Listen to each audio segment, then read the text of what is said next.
কুসুমপুর নামক ছোট্ট একটি গ্রামে মোহন তার স্ত্রী রানী ও ৩ সন্তানকে নিয়ে বসবাস করত। তার ৩ সন্তান যমজ ছিল। মোহন একজন জেলে ছিল। মাছ ধরে সে তার সংসার চালাতো। কই গো গিন্নি, কোথায় গেলে গো? সূর্য যে মাথার উপরে উঠে গেছে। আজ মাছ ধরতে বের হবো না নাকি বলো তো? তাড়াতাড়ি আমার খাবারটুকু দিয়ে দাও। আসছি গো আসছি। এত হাঁকটা কেন করছো বলো তো? কাজ করতে তো একটু সময় লাগে নাকি? তাছাড়া তোমার ৩ ছেলের অত্যাচারে তো আমি কোনো কাজই ঠিকভাবে করতে পারি না। ওদেরকে নিয়ে যে আমি কি করি? তবে গিন্নি, তুমি ওদের খেয়াল রেখো ভালো করে, কেমন? আমি নদীতে মাছ ধরতে গেলাম। ঠিক আছে গো, সাবধানে যেও। আর হ্যাঁ, তাড়াতাড়ি করে বাড়িতে ফিরে এসো। এরপর মোহন জাল নিয়ে নদীতে মাছ ধরতে চলে যায়। অন্যদিকে মোহনের ৩ ছেলে রিজু, মিজু ও সিজু ছিল খুবই দুষ্টু আর ভীষণ বোকা। তারা কোথাও স্থির থাকতো না, বোকার মতো কাজ করে বেড়াতো। একদিন তারা ৩ ভাই মিলে রাস্তা দিয়ে যাচ্ছিল। তারপর রিজু বলতে লাগলো, ওই দেখ দেখ ভাই, গাছে কত সুন্দর সুন্দর পাকা পাকা আম ঝুলছে। চল, ওগুলো আমরা পেড়ে নিয়ে আসি। কিন্তু আম পেড়ে আবার কি করবি বলতো? আম খেতে তো আমার একদমই ভালো লাগে না। তোর ভালো লাগে না তা আমি কি করব বলতো? আমাদের তো খুব ভালো লাগে। একদম ঠিক কথা বলেছিস। ও খাবেন না দেখে কি আমরাও খাবো না নাকি? চল চল, আমরা দুজন মিলে পেরে নিয়ে আসি। এই শোন, তোকে আর আম খেতে হবে না। শোন শোন তোরা, আমার মাথায় একটা বুদ্ধি এসেছে। ডিমে তা দিলে তো ডিম থেকে মুরগি বের হয়, তাহলে আমে তা দিলেও মনে হয় আম থেকে গাছ বের হবে, বুঝেছিস? চল চল, আমরা আমগুলো পেড়ে বাড়িতে নিয়ে যাই, তারপর সেগুলোকে তা দেব, বুঝেছিস তো? এরপর গাছ বের হলে সেই চারাগুলো বাজারে বিক্রি করব, তাহলে আমরা অনেক টাকা পাবো। বল, তোর মাথায় যে এত বুদ্ধি, আগে তো জানতাম না রে। আমাদের তো এমনিতেই অভাবে সংসার, টাকা পেলে বাবা মাকে আমরা কিছু সাহায্য করতে পারবো। বল, তাহলে আবার দেরি কিসের? চল চল, তাড়াতাড়ি আমরা আমগুলো বাড়িতে নিয়ে যাই। এরপর তারা ৩ জন মিলে গাছ থেকে পাকা আমগুলো পেড়ে তা বাড়িতে নিয়ে যায়। বাড়িতে এসে তাদের মাকে সব কথা খুলে বলে। সব শুনে তাদের মা বলে, হায় হায় ঈশ্বর, এই ৩ বড় ছেলেকে নিয়ে আমি কি করব কি ঈশ্বর?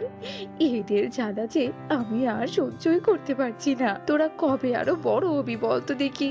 সারাটা জীবন কি তোদের এই বড়দের মতো আচরণ আমায় সহ্য করতে হবে? হ্যাঁ, এইসব যে আমি আর সহ্য করতে পারছি না। হে ঈশ্বর, তুমি এই ৩ ছেলের মধ্যে একটু বুঝ দান করো, এদের মাথায় একটু বুদ্ধি ঢেলে দাও।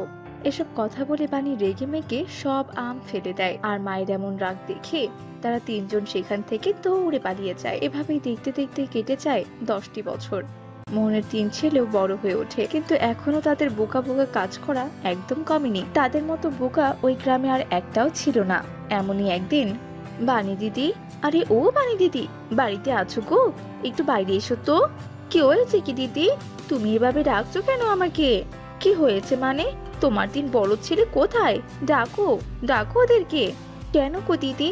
ওরা আবার কি করেছে একটু বলবে? তোমার ছেলেরা চুরি করে আমার পুকুরের সব মাছ তুলে জঙ্গলে ফেলে দিয়ে এসেছে। এবার আমি কি করবো গো? ওই পুকুরের মাছ বিক্রি করে তো আমার সংসারটা চলতো। তোমার ছেলেরা কি পাগল নাকি বলো তো? এইসব আবার তুমি কি বলছো কি দিদি? দাঁড়াও দাঁড়াও, আমি ওদের এক্ষুনি ডেকে জিজ্ঞেস করছি। এই রিজু, মিজু, সেজু, কোথায় কোথায় তোরা বাবা? এক্ষুনি বাইরে বেরিয়ে আয়, বেরিয়ে আয় বলছি। কি হয়েছে কি মা, তুমি আমাদের এভাবে ডাকছো কেন? বলছি, রমেলা দিদি এসব কি বলছে নাকি? হ্যাঁ, তোরা নাকি ওনার পুকুরের মাছ চুরি করে জঙ্গলে ফেলে দিয়ে এসেছিস? রমেলা দিদি কি সত্যি বলছে? বল বল বলছি। না মা, আমরা তো মাছ চুরি করিনি। আমরা পুকুরের পাড় দিয়ে হেঁটে যাচ্ছিলাম, তখন দেখলাম মাছগুলো অনেক লাফালাফি করছে, মনে হচ্ছিল খুব কষ্ট পাচ্ছে। তাই আমরা মাছগুলো তুলে জঙ্গলে রেখে এসেছি, যাতে তারা আর পানিতে পড়ে না যায়। আমরা ভালো কাজ করেছি না মা? তুমিই বলো, মাছগুলো পানিতে পড়ে গেলে তো দম বন্ধ হয়ে মারা যেত। হায় হায় হায় ঈশ্বর, এদের নিয়ে আমি কোথায় যাব? এই গাধার দলকে আমি কি করে আমার গর্ভে ধরেছিল? হ্যাঁ, এদের এখন আমি কি করে বোঝাবো যে বাচ্চারা মাছ পানিতেই থাকে? দেখো দিদি দেখো, আমি কোনো কিছু জানি না। আমি আমার ক্ষতিপূরণ চাই। আর তোমার এই ৩ বড় ছেলের অত্যাচারে সবাই অতিষ্ঠ হয়ে গেছে। এদেরকে বরং ঘরে বেঁধে রাখো, তাতে সবার জন্য ভালো হবে, আর তোমাদের জন্য খুব ভালো হবে। যত সব আপদ। এসব কথা বলে রমেলা রেগে মেগে সেখান থেকে চলে যায়। আর বানিও তার ৩ ছেলেকে অনেক বকাবকি করে। এরপর কাঁদতে কাঁদতে তারা রাস্তার দিকে চলে যায় আর চলতে চলতে তারা বলতে থাকে, আমরা যতই ভালো কাজ করি না কেন তবুও সবাই আমাদেরকে বকাবকি করে। শোন, এখন থেকে আমরা আর কারো কোনো উপকার করতে যাব না, বুঝেছিস তো? আমার মাথায় একটা বুদ্ধি এসেছে। আচ্ছা, আমরা যদি অন্যের জিনিসপত্রে হাত না দিয়ে নিজের জিনিসপত্র দিয়ে কাজ করি তাহলে ব্যাপারটা কেমন হয়? মানে, এর মানেটা আবার কি? তুই আমাকে সেটা আগে বলতো।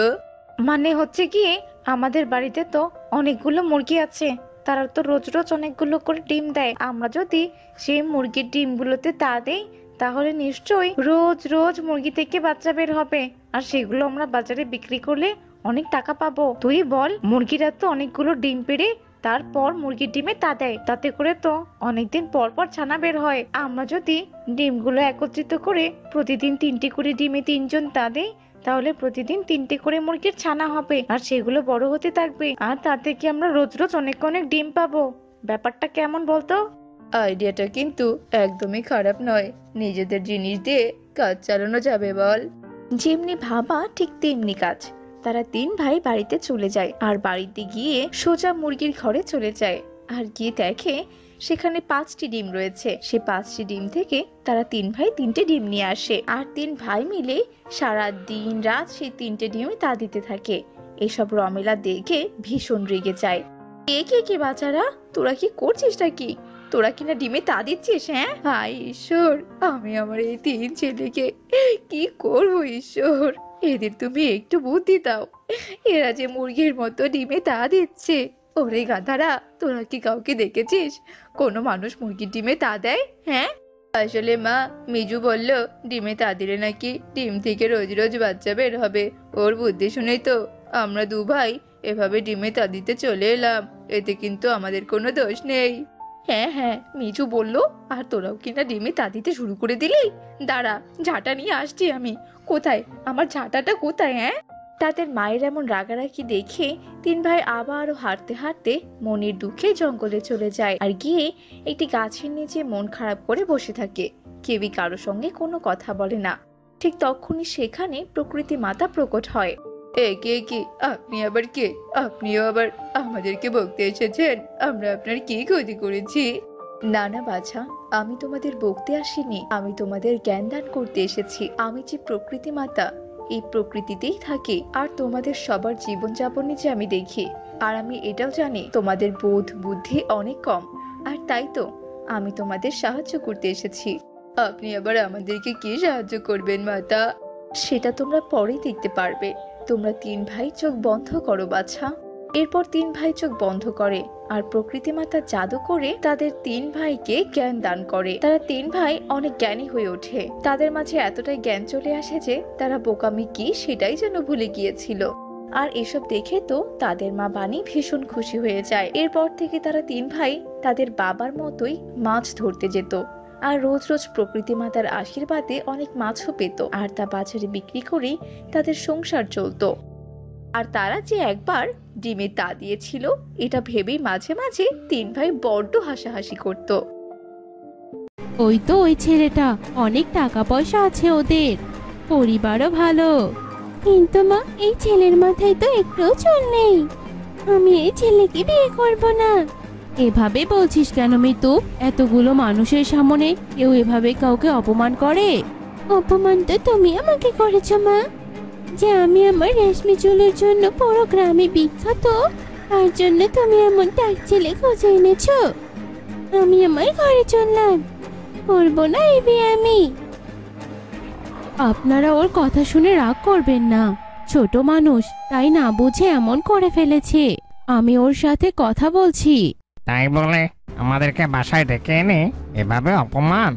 সবার কাছে তো শুনেছিলাম মেয়েটা অনেক ভালো, সাথে সুন্দর চুলও আছে, তাই তো নিজের ছেলের সাথে সম্পর্ক করতে এসেছিলাম। নয়তো আমার ছেলের জন্য মেয়ের অভাব পড়েছে নাকি? এই রহিম, এখনই বের হয় বাড়ি থেকে। আপনারা হুট করে এভাবে চলে যাবেন না, আমার কথাটা শুনুন। পরের দিন মিতু গোসল শেষে বাহিরে গেল চুল শুকাতে। আজ তো উঠোনে একেবারেই কোনো রোদ নেই। পুকুর পাড়েই তো ভালো রোদ ছিল, যাই পুকুর পাড়ে গিয়ে আমার চুলগুলো শুকিয়ে আসি। ওই মেয়েটাকে, কত সুন্দর লম্বা লম্বা চুল ওর। আমি যখন বেঁচে ছিলাম তখন আমারও এত সুন্দর চুল ছিল। মরার পর সব চুলগুলো চলে গেল, ভাবতেই কষ্ট লাগে। এখানে ভালো রোদ আছে, আমি এখানে বসে আমার চুলগুলো শুকিয়ে নেই। মেয়েটা কত সুন্দর পুকুর ঘাটে বসে ওর চুলগুলো শুকাচ্ছে। ওর চুলগুলো যদি আমি একটু ধরতে পারতাম। এক কাজ করি, আমি মানুষের রূপ নিয়ে ওর চুলগুলো একটু ধরে আসি। এই মেয়েটা আবার কে? গ্রামে নতুন এসেছে নাকি? তোমার চুলগুলো অনেক সুন্দর। হ্যাঁ জানি, তো কি হয়েছে? তোমার সুন্দর চুলগুলো আমাকে একটু ধরতে দিবে? তুমি কে ভাই? নাম ঠিকানা না বলে আমার চুল ধরতে চাইছো? দুঃখিত, আমার ভুল হয়ে গেছে। আমার নাম সুমি, আমি এই গ্রামে নতুন এসেছি। সুমি, তোমাকে দেখে মনে হচ্ছে তুমি অনেকদিন ধরেই গোসল করো না। তা তোমার কি মনে হয় তোমার ওই ময়লা হাত দিয়ে আমার সুন্দর চুলগুলোকে ধরতে দিব? আচ্ছা দাঁড়াও, আমি এখনই রূপ দিয়ে পুকুরে গোসল করে আসছি। তখন তো আমাকে তোমার চুল ধরতে দিবে। হ্যাঁ দেব। ঠিক আছে, আমি তাহলে এবার পুকুরে নামলাম। কি বোকামে, আমার চুল ধরার জন্য শেষ পর্যন্ত কিনা পুকুরে নেমে পড়লো। হা হা হা হা, ভাবতেই মজা লাগছে। আমি গোসল করে এসেছি, এবার তো তুমি আমার চুল ধরতে দেবে। তা তো দেবই, কিন্তু আমার এখন যে খুব খিদে পেয়েছে। কিছু খাওয়ার পর তোমাকে চুলগুলো ধরতে দিব। আম খাবে? তোমাকে ওই গাছ থেকে আম পেড়ে এনে দিব। কিন্তু ওই গাছ তো অনেক বড়, আম পাড়তে চাইলে তোমাকে যে ওই গাছে উঠতে হবে। অসুবিধে নেই, তোমার জন্য আমি এখনই ওই গাছ থেকে আম পেড়ে আনছি। মেয়েটা কি আস্ত পাগল নাকি বোকা? এই নাও আম। আমগুলো খেতে তো অনেক মজার, খেয়ে মনটা ভরে গেল। এবার তো আমায় তোমার চুলগুলো ধরতে দাও। কিভাবে ধরতে দেই বলো? গাছে উঠতে গিয়ে তো তুমি তোমার পুরো শরীরে ময়লাও লাগিয়ে এসেছো। কিন্তু হয়েছে, আজ আর তোমাকে আমার চুল ধরতে হবে না। আর আমি এমনিতেও আমার চুল তোমাকে ধরতে দিতাম না। যাদের মাথায় চুল কম তাদের কাছ থেকে আমি ধরে থাকি। তাদের হয়তো কোনো রোগবালাই আছে বলেই মাথায় চুল কম। ওরা আমাকে ধরলে ওদের যদি রোগবালাই আমার শরীরে এসে পড়ে তখন কি হবে? তার মানে তুমি এতক্ষণ আমাকে শুধু শুধু কষ্ট করালে? আমি তো তোমাকে জোর করে কিছু করাইনি, তুমি নিজের ইচ্ছেতেই সব করেছো। অহংকারী মেয়ে, আমি চাইলে এখনই তোর মাথার সমস্ত চুল ছেড়ে ফেলতে পারি। যেই চুল নিয়ে তুই এত অহংকার দেখাচ্ছিস, একদিন এই চুলগুলোই তোর মাথায় থাকবে না আর। দেখে নিস। তোমার এসব কথা শুনে আমি ভয় পাই নাকি? কিছুই হবে না আমার এই সুন্দর মজবুত ছেলে। মিতু তার বাড়ি গিয়ে ঘুমিয়ে পড়লো।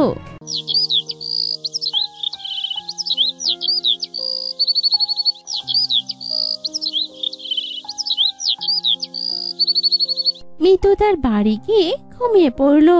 ঘুম ভাঙার পর সে তার মাথা ঠিকভাবে তুলতে পারে না। মা, দেখো তো আমার চুলে কিছু আটকালো কিনা। মাথাটা এত ভারী লাগছে কেন? এ কি মিতু, তোর চুল তো দেখছি আরো লম্বা হয়ে গেছে। একদিনে তোর চুল এত লম্বা কি করে হলো? বলছো কি? হ্যাঁ, তাই তো দেখছি। আর মেয়েটা কাল যে বললো তার তো সব উল্টোটা হয়েছে। এত বড় চুল সামলাবি কি করে? আগেই তো সামলানো মুশকিল হয়ে যেত। অসুবিধে নেই মা, আমি ঠিকই সব সামলে নেব।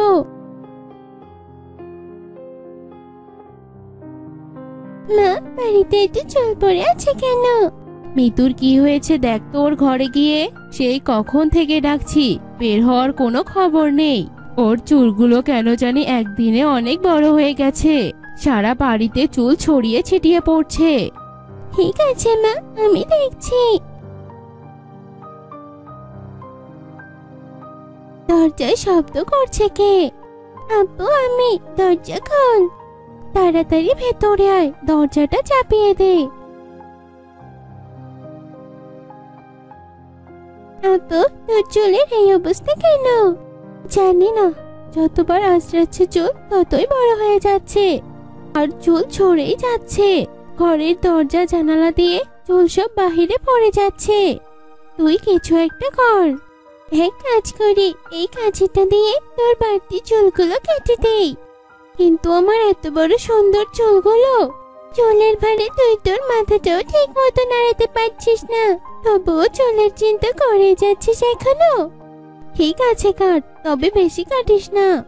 মিতুর বোন মিতুর মাথার চুল কেটে ছোট করে দিল, কিন্তু একটু পরে মিতুর মাথার সব চুলগুলো ঝরে পড়ে গেল। আমার চুলগুলো এভাবে সব পড়ে গেল কেন? আমি টাক হয়ে গেলাম কিভাবে? বিশ্বাস করে আপু, আমি তো চুলের আগে হাতও দেইনি, শুধু নিচের চুলগুলো একটু কেটেছি। সেটা তো আমি নিজের চোখেই দেখলাম, কিন্তু এত যত্ন করে বড় করা চুলগুলো এক মুহূর্তেই পড়ে গেল। এই টাক মাথা নিয়ে আমি এখন মানুষকে মুখ দেখাবো কি করে?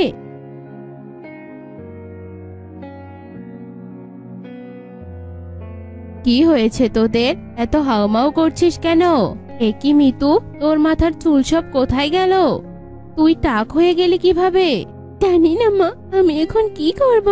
সবাই কি বলবে এই টাক মাথা দেখে? হঠাৎ করে তোর সাথে এসব ঘটার কারণ কি? জানি না মা, তবে সেদিন একটা মেয়ে আমার চুল ধরতে চেয়েছিল। আমি ওকে আমার চুল ধরতে দেইনি বলে রাগ করে আমার চুল নিয়ে উল্টোপাল্টা কথা বলেছিল। তোর চুলের উপরে ওই মেয়েটার অভিশাপ লেগেছে হয়তো। চল তাড়াতাড়ি সাধু বাবার কাছে যাই। আচ্ছা মা, চলো।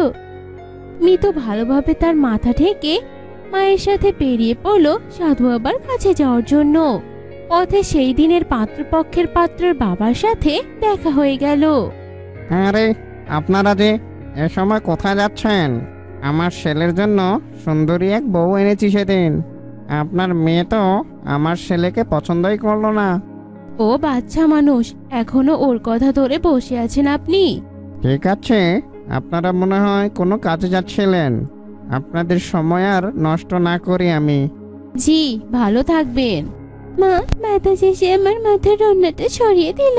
তুমি আমার রান্নাটা একটু ঠিক করে দাও। হায় হায় রে, একেই দেখছি আমি। যেই চুল নিয়ে তুমি 2 দিন আগেও অহংকার দেখালে, সেই চুল তোমার হয়ে গেল। না মানে? মিতু, তুই তোর মাথা ঢাক। ভাই, আমরা এখন আসি। মাথায় তো একটা চুলও নেই এই রেশমি চুলওয়ালি মেয়ের। আমার তো মনে হয় চুলগুলো আসলে সব নকল ছিল। আবার সেই নকল চুল নিয়ে সে কি অহংকার! আপনি মুখ সামলে কথা বলুন। মিতু, চল এখান থেকে। যাও যাও, আমি গ্রামের সবাইকে তোমাদের মিথ্যা নাটকের কথা বলবো।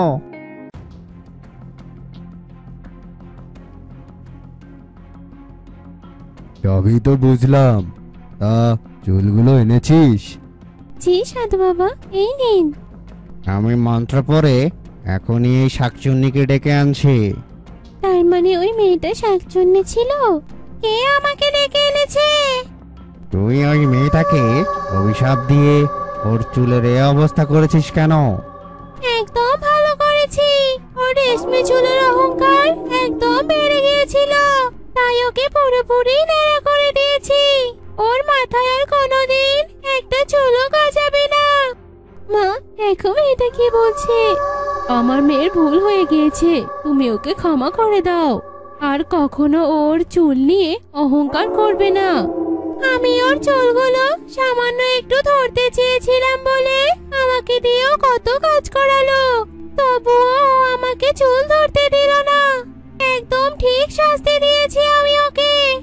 তুমি আমার চুলগুলো আবার আগের মতো করে দাও। আমি কথা দিচ্ছি, তোমার যত মন হয় ততই আমার চুলগুলো তোমাকে ধরতে দিব। আমারও এক সময় তোর মতো সুন্দর চুল ছিল, তারপর আমার এক বড় অসুখ ধরা পড়লো আর মাথায় সব চুল পড়ে শেষ হয়ে গেল। এরপর আমিও মারা গেলাম। তাই তোর কথা শুনে খুব খারাপ লেগেছিল আমার। আমার ভুল হয়ে গেছে, আমি আর কখনো আমার চুল নিয়ে অহংকার করব না। তুমি আমাকে শেষবারের মতো ক্ষমা করে দাও। ঠিক আছে, আমার কাছে আয়।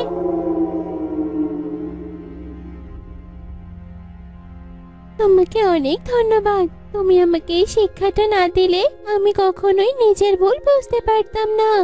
তোর চুল নিয়ে আমি যদি কখনো আর অহংকার করতে দেখেছি, তোর সব চুল কেটে এনে আমার মাথায় লাগাবো, কথাটা মনে রাখিস।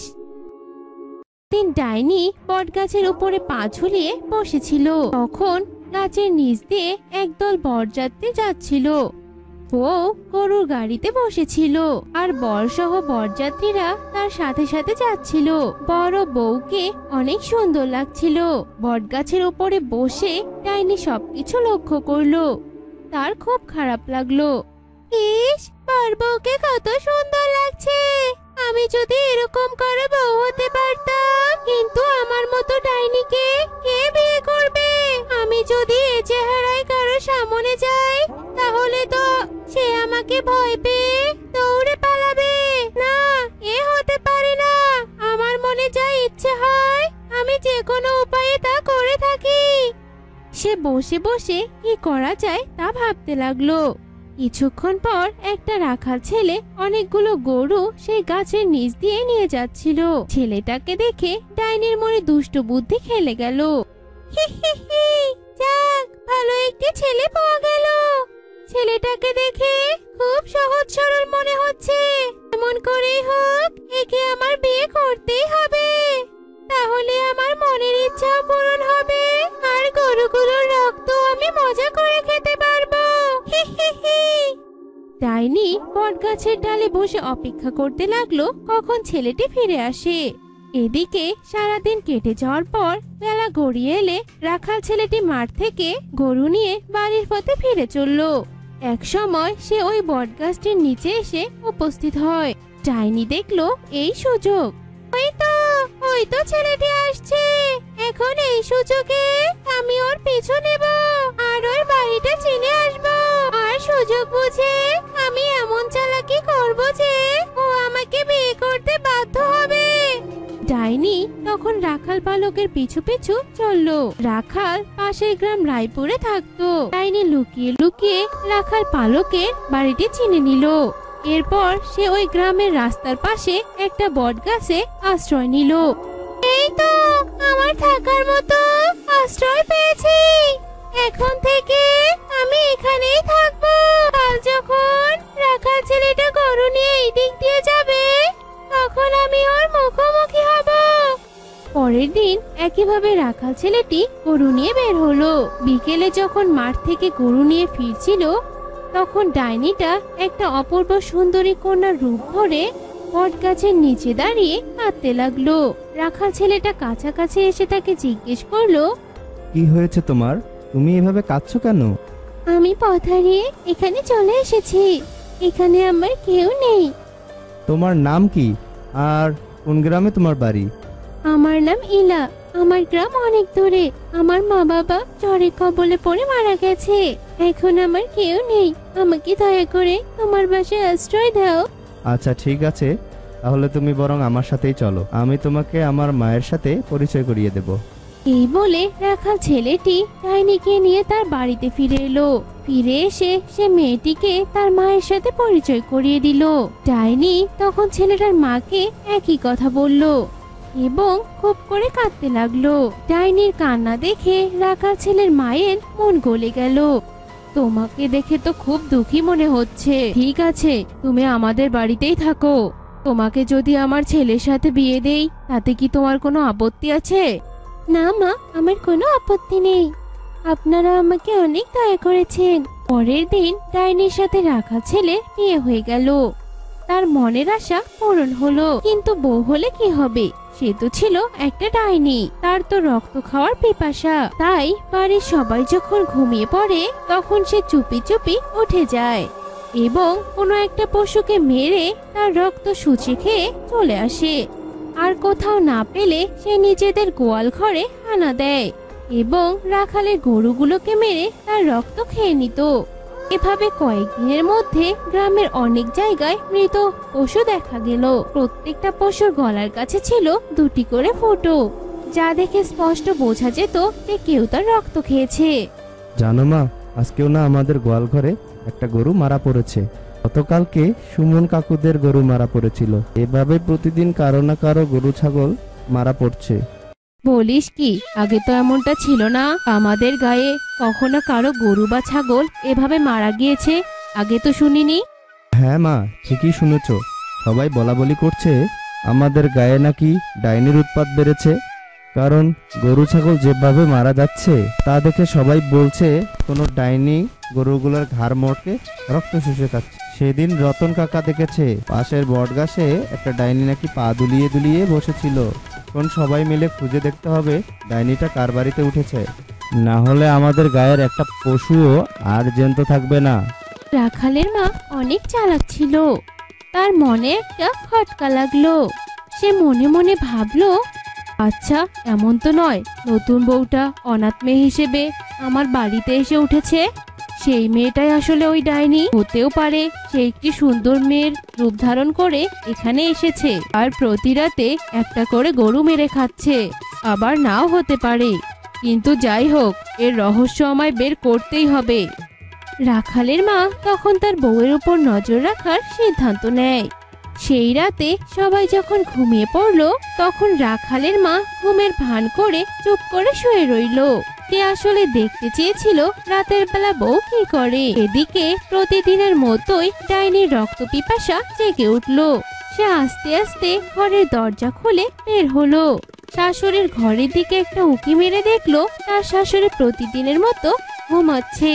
তখন সে নিজের রূপ ধারণ করলো এবং বাহিরে বের হয়ে এলো। শাশুড়ি ঘুমের ভান করে থাকলেও তিনি কিন্তু সবকিছুই লক্ষ্য করেছেন। কিছুক্ষণ পর গোয়াল ঘরে একটা পশু ছটফট করার শব্দ শুনতে পেলেন। তার আর কিছু বুঝতে বাকি রইল না। এই ডাইনি মেয়েটা নিশ্চয়ই আমাদের বাড়িতে বউ সেজে এসেছে এবং প্রতিদিন একটা করে পশু ধরে তার রক্ত খেয়ে মেরে ফেলছে। রক্ত খাওয়ার পর সে আবার নতুন বউয়ের রূপ ধরে বাড়িতে ফিরে এলো। শাশুড়ি সেটাও লুকিয়ে লুকিয়ে লক্ষ্য করলেন, কিন্তু কিছুই বললেন না। পরের দিন সকালে তিনি তার ছেলেকে গোপনে ডেকে বললেন, শোন বাবা, তোকে একটা কথা বলি। তুই কালকে যে ডাইনির কথা বলেছিলি সে ডাইনিটা আসলে আমাদের বাড়িতে উঠে এসেছে এবং তোর বউ সেজে। তুই যেই মেয়েটাকে আশ্রয় দিয়েছিলি আসলে সে আর কেউ নয়, সেই মেয়েটাই ডাইনি। বলো কি মা, এটা কি করে সম্ভব? আর এটা তুমি বুঝলেই বা কি করে? কাল রাতে আমি সবকিছু লক্ষ্য করেছি। আমি ঘুমের ভান করে শুয়েছিলাম, তখন দেখলাম তোর বউ উঠে ডাইনির রূপ ধারণ করলো আর বাহিরে গিয়ে একটা গরু মেরে রক্ত খেলো। আজকেও গিয়ে দেখ আমাদের গোয়াল ঘরে একটা গরু মরে পড়ে আছে। রাখাল ছেলেটি মায়ের কথা বিশ্বাস করলো এবং গোয়াল ঘরে গিয়ে দেখতে পেল আজও তাদের একটা গরু মরে পড়ে আছে। সে তখন একটি ফন্দি আঁটলো কিভাবে এই ডাইনির হাত থেকে বাঁচা যায়। সে কাউকে কিছু না বলে প্রতিদিনের মতো গরু নিয়ে বের হয়ে গেল, কিন্তু আজ একটু তাড়াতাড়ি বাসায় ফিরে এলো গরু নিয়ে। ডাইনি তা দেখে বলল, কি গো, আজ এত তাড়াতাড়ি বাড়িতে ফিরে এলে যে? আজ একটা বিপদের খবর শুনে তাড়াতাড়ি চলে এলাম। কি হয়েছে? কি বিপদ? তবে শোনো, আজ আমি লোকমুখে শুনলাম আজ নাকি আমাদের গ্রামে ডাকাত দল আসবে। তারা যার কাছে যা পাবে সে সবকিছুই ছিনিয়ে নেবে আর লোকজনদেরকে প্রাণে মেরে ফেলবে। এই জন্য আমাদের টাকা পয়সা সোনা গহনা যা আছে সবকিছু নিয়ে গর্তে লুকিয়ে রাখতে হবে। তা বেশ, চলো আমরা গর্ত খোঁড়া শুরু করি। তখন সবাই মিলে একটা বড় গর্ত খোঁড়া শুরু করলো। যে মাত্র গর্ত খোঁড়া শেষ হয়েছে সে ধন সম্পদ নিয়ে ডাইনি সবার আগে গর্তে প্রবেশ করলো। দেখো, আমি গর্তে গিয়ে ঢুকলাম, তোমরাও তাড়াতাড়ি করে চলে আসো। হ্যাঁ হ্যাঁ, আমাদের চলে আসতে হবে না, তুমি এখন থেকে ওখানেই থাকো। তখন রাখাল ছেলে ও তার মা মিলে তাড়াতাড়ি করে গর্তটি মাটি দিয়ে ভরাট করে ফেললো। এভাবে রক্তচোষা ডাইনি সারা জীবনের মতো গর্তের ভিতরে মরে পড়ে রইল। আর এভাবেই গ্রামের লোকজন রক্তচোষা ডাইনির কাছ থেকে মুক্তি পেল। এই সর সর সামনে থেকে। ঠিক এইভাবে অহনা সবার সাথে খারাপ আচরণ করত আর অহংকার করত। একদিন বিকেলে অহনা তাদের বাগানে যায়। সেখানে অসংখ্য সুন্দর সুন্দর রঙিন ফুল ফুটেছিল। অহনা ফুলগুলো দেখে বলে, সবাই বলে ফুল নাকি সবচেয়ে সুন্দর, আমার কাছে তো আমাকে সবচেয়ে সুন্দর লাগে। আহা, তবে ফুলগুলো সত্যিই সুন্দর, বেশ রঙিন। এত সুন্দর রং কি করে হয়? অহনার এভাবে বলতেই সে ফুলগুলোর থেকে দুটি খুব সুন্দর দেখতে পরী বেরিয়ে আসে আর বলে, তুমি তো দেখছি খুব অহংকারী, তুমি সত্যি খুব বাজে। আহা লালপরি, তুমি এভাবে কেন বলছো? ও তো ছোট্ট একটি মিষ্টি মেয়ে, ওর সাথে এভাবে কথা বলো না তুমি। আমার একে একদম ভালো লাগে না, সব সময় সবার সাথে খারাপ আচরণ করে, আর ও খুব অহংকারী। এই কে কে তোমরা? এত ছোট্ট দেখতে, আবার কি বলছো আমার কথা? আমরা হলাম রং করা পরী। এই যে ফুলগুলো দেখছো, এই ফুলগুলো আমরাই রং করি, আর এতে ফুলের সৌন্দর্য দ্বিগুণ বেড়ে যায়। তা আবার কখনো হয় নাকি? ফুল তো একাই হয় আর একাই ফোটে, আর ফুলের রং তো একা একাই হয়। বলেছি ওকে, দেখলে তো এই মেয়েকে আমি এমনি এমনি কি এভাবে বলেছি নাকি? সব সময় বেশি বেশি করে।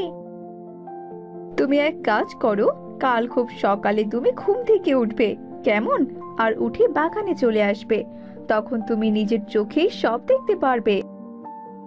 আচ্ছা আচ্ছা, ঠিক আছে, তবে তাই হবে। অহনা পরীদের কথা শুনে রাতে ঘুমোতেই পারে না।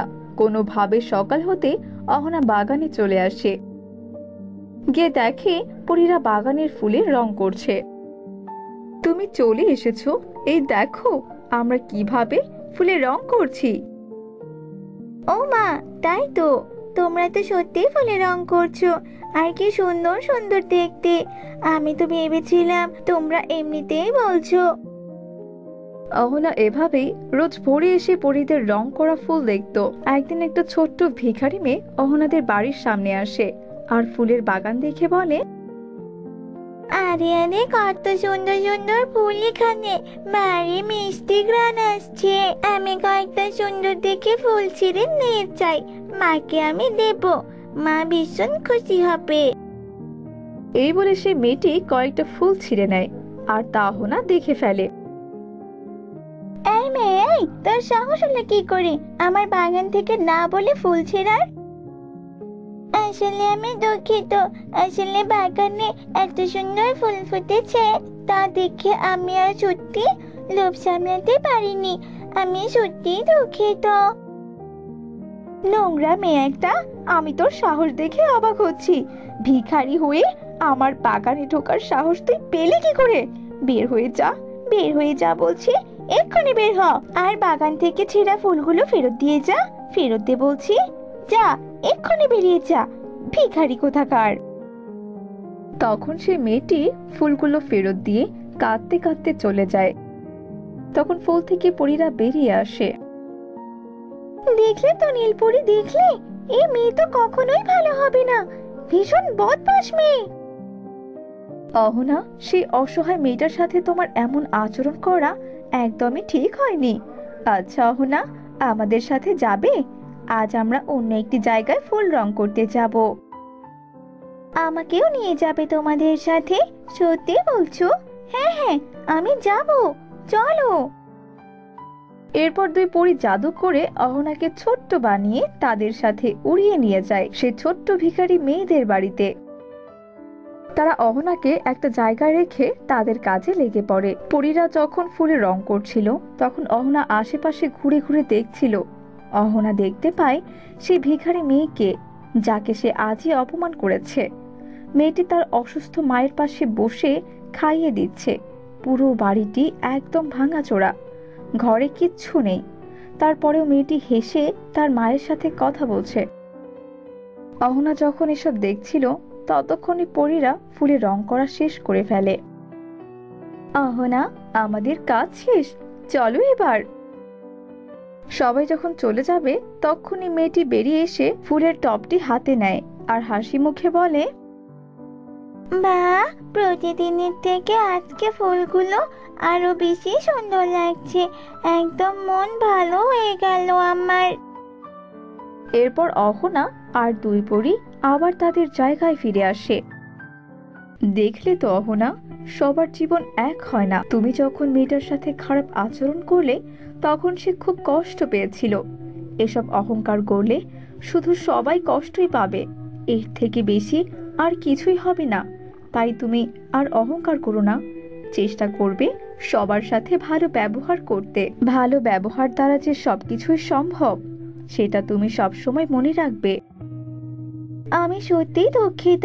আমি ভাবতাম শুধু ধনী হলেই সবকিছু হয়, কিন্তু আমি আজ বুঝতে পারলাম। আমি কথা দিচ্ছি, আমি আর কখনোই অহংকার করব না। আমি এখন থেকে সবাইকে সাহায্য করব। আমি আমার ভুল বুঝতে পেরেছি। তোমরা দয়া করে আমাকে ক্ষমা করে দাও। যাক বাবা, তবুও ভালো যে তুমি সবটা বুঝতে পেরেছো। আমি তো তোমাকে একদমই পছন্দ করতাম না। নেহাত নীলপরি আমাকে বারবার বোঝাতো। আর আজ যখন তুমি তোমার ভুলের জন্য অনুতপ্ত হচ্ছ, তখন তো আমি তোমাকে অবশ্যই ক্ষমা করে দিলাম। নীলপরি, তুমি বলো, তুমি ক্ষমা করেছো এই অহংকারী মেয়েটাকে? হ্যাঁ হ্যাঁ লালপুরি, আমি নিশ্চয়ই ক্ষমা করেছি। এরপর থেকে অহনা সবসময় অন্যকে সাহায্য করত আর কখনোই অহংকার করত না।